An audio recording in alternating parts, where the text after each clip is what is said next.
آپ دیکھ رہے ہیں جے ریئل اپڈیٹ میں آپ کے ساتھ طالب 15 اکتوبر 2024۔ آئیے جانتے ہیں آج کے اردو اخبارات کی اہم سرخیاں۔ نیشنل کانفرنس کے نائب صدر عمر عبداللہ 16 اکتوبر کو جموں کشمیر کے وزیر اعلیٰ کے طور پر حلف اٹھائیں گے۔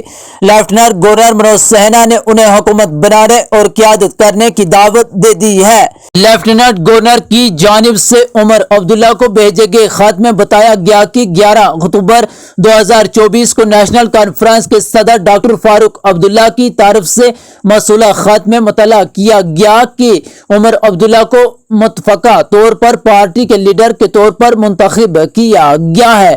عام آدمی پارٹی نے جموں و کشمیر حکومت میں مہراج ملک کو کابینہ میں جگہ دینے کا مطالبہ کر دیا۔ عام آدمی پارٹی نے نیشنل کانفرنس اور کانگریس کے اتحاد سے درخواست کی ہے کہ ڈوڈا سے ان کے اکلوتے ایم ایل اے مہراج ملک کو آئندہ حکومت میں کابینہ میں جگہ دی جائے۔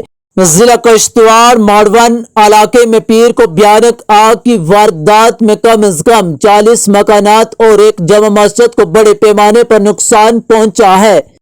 جموں و کشمیر بھارتیہ جنتا پارٹی کے صدر رویندر رانا نے پیر کو پارٹی کے نئے منتخب ایم ایل ایز کو مبارکباد دی اور کہا کہ اپوزیشن لیڈر کا انتخاب جلد ہی کیا جائے گا، جس کے لیے پارٹی کے رہنماؤں کے ساتھ میٹنگیں منعقد کی جائیں گی۔ بی جے پی کے قومی جنرل سیکرٹری اور جموں کشمیر کے انچارج تارون چک نے، جنہیں پارٹی کی طرف سے مرکزی مبصر مقرر کیا گیا ہے، نے کہا کہ وہ نئے منتخب قانون سازوں اور دیگر رہنماؤں کے ساتھ میٹنگیں منعقد کریں گے اور اس معاملے پر مرکزی رہنماؤں کو ایک رپورٹ پیش کریں گے۔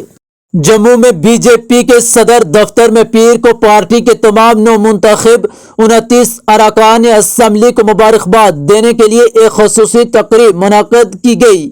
کہا دفعہ 370 کی بحالی پر نیشنل کانفرنس کا موقف کمزور۔ انجینئر رشید شمالی کشمیر سے رکن پارلیمنٹ انجینئر رشید نے نیشنل کانفرنس کے دفعہ 370 کی بحالی کے بارے میں کمزور موقف کا مذاق اڑایا۔ انہوں نے کہا کہ پارٹی کی طرف سے پیش کردہ تجاویز ان کے لیے کوئی خاص اہمیت نہیں رکھتی ہیں۔ آرمی چیف دفاعی تعلقات کو فروغ دینے کے لیے جاپان کے دورے پر روانہ۔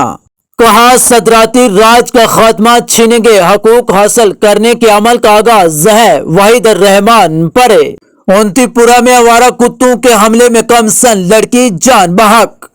جنوبی کشمیر کے ضلع پلوامہ کے اونتی پورہ علاقے میں پیر کو آوارہ کتوں کے حملے میں ایک کم سن لڑکی جان بحق ہو گئی ہے۔ ایک عہدیدار نے بتایا کہ بیگ پورہ علاقے میں لڑکی کو اس کے گھر کے باہر آوارہ کتوں نے حملہ کر کے شدید زخمی کر دیا۔ انہوں نے مزید کہا کہ لڑکی کو فوری طور پر قریبی ہسپتال منتقل کیا گیا، جہاں سے اسے سری نگر منتقل کر دیا گیا۔ تاہم سری نگر کے ہسپتال پہنچنے کے فوراً بعد وہ زخمیوں کی تاب نہ لاتے ہوئے چل بسی۔